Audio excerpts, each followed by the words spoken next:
రాజమండ్రిలోని YCP జిల్లా ఆఫీసుకు municipal అధికారులు నోటీసులు ఇచ్చారు. ప్రభుత్వ భూముల్లో అక్రమ నిర్మాణాలు చేపట్టారని మున్సిపల్ కమిషనర్ దినేష్ కుమార్ పేరుతో నోటీసులు అందజేశారు.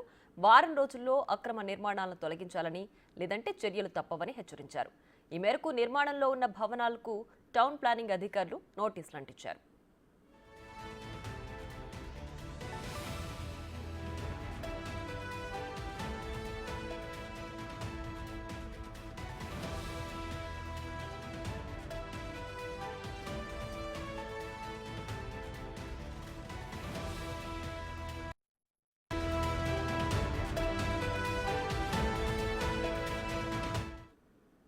ఇక ఇదే అంశానికి సంబంధించి మరింత సమాచారం మా ప్రతినిధి రాజేష్ లైవ్ లో అందిస్తారు.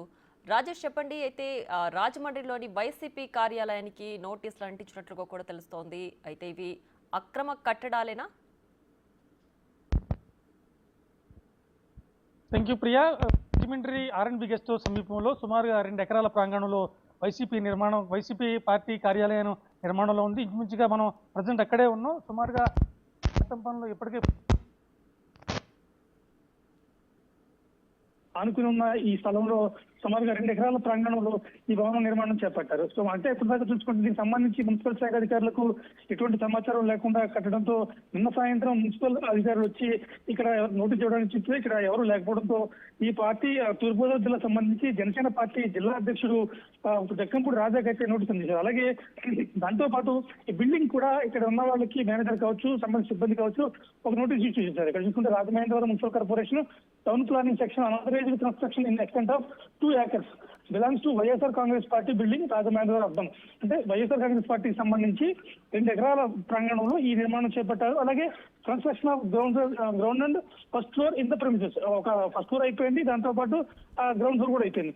అయితే దీనికి సంబంధించి therefore district YSR Congress Party Rajamahendravaram provision adviser within 7 days, అంటే మీ దగ్గర ఎటువంటి అనుమతులు ఏమైనా ఉన్నాయా, దీనికి సంబంధించి పర్మిషన్ తీసుకున్నారా, తీసుకుంటే కనుక చూపించండి, ఆ తర్వాత లేకపోతే తర్వాత చర్యలు తీసుకోవాల్సి ఉంది. దీనికి సంబంధించి ఇప్పటికే ప్రొవిజన్ అండర్ సెక్షన్ ప్రకారం 452 అలాగే 461 ప్రకారం ఆంధ్రప్రదేశ్ మున్సిపల్ కార్పొరేషన్ యాక్ట్ ప్రకారం కేసులు నమోదు చేసినట్టు తెలిపారు.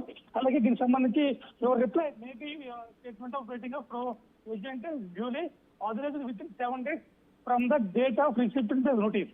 ఈ నోటీస్ ఎప్పుడైతే తీసుకున్నారో తీసుకున్న తర్వాత వారం రోజుల్లోపు తిరిగి మీరు రిప్లై ఇవ్వాలి.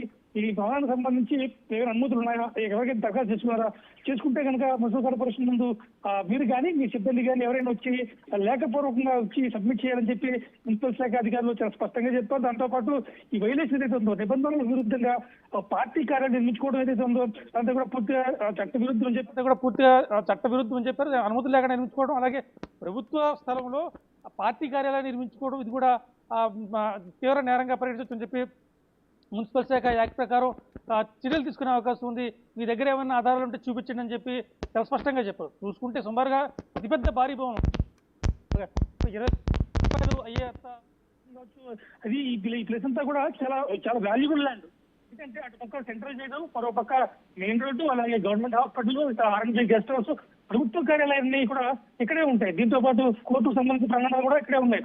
అవన్నీ కూడా ఇక్కడ ఉండడంతో ఈ ప్రాంతాన్ని మాత్రం రాజమండ్రిలోనే గుండెకాయ లాంటి స్థలంలో సుమారుగా 2 ఎకరాలు ఈ స్థలం కూడా కోట్లాది రూపాయలు విలువ చేసి ఉంటుంది. దీనికి సంబంధించి ప్రభుత్వం నుంచి అనుమతి తీసుకోవడం కానీ లేకపోతే ఏమైనా జీవో ప్రకారం జారీ చేసుకున్నారా, ఇంత విలువైన భూమిని ఒక పార్టీకి కార్యాలయానికి ఎలా నిర్మించుకుంటారని చెప్పి దాని రీతి ఆగ్రహం వ్యక్తం చేస్తున్నారు. ఈ నేపథ్యంలోనే రాష్ట్ర వ్యాప్తంగా జరుగుతున్న తనిఖీల్లో భాగంగానే రాజమహేంద్రవరం కావచ్చు, అలాగే కాకినాడలో కూడా సేమ్ కార్యాలయం అలాగే సుమారు 2 ఎకరాల ప్రాంగణంలో అది కూడా ఆర్ఎండ్బికి సంబంధించిన ప్రైవేట్ స్థలంలో ప్రభుత్వ స్థలంలో నిర్మాణం జరుగుతుంది. ఈ నేపథ్యంలో అన్ని శాఖలు అన్ని చోట్ల కూడా స్థానిక మున్సిపల్ కార్పొరేషన్ అధికారులు కావచ్చు, కలెక్టర్లు కావచ్చు ఆ పార్టీ జిల్లా అధ్యక్షుడికి నోటీసులు జారీ చేశారు. ఖచ్చితంగా ఇది ప్రభుత్వ భూమిలో మీరు నిర్మాణం జరుగుతుంది, దీనికి సంబంధించి ప్రభుత్వానికి దరఖాస్తు చేసుకున్నారా, దరఖాస్తు చేసుకుంటే ఆ కాగితాలు చూపించమని చెప్పి దానికి సంబంధించిన ఆధారాలను చూపించమని చెప్పి అధికారులు అయితే మాత్రం స్పష్టంగా ఆదేశాలు జారీ చేస్తున్నారు. చూస్తున్నాం. ఏది ఏమైనా కానీ ఒకవేళ వారం రోజు కనుక వాళ్ళ నుంచి రిప్లై కాకపోతే కనుక ఇంత భవనాన్ని కూల్చివేస్తారని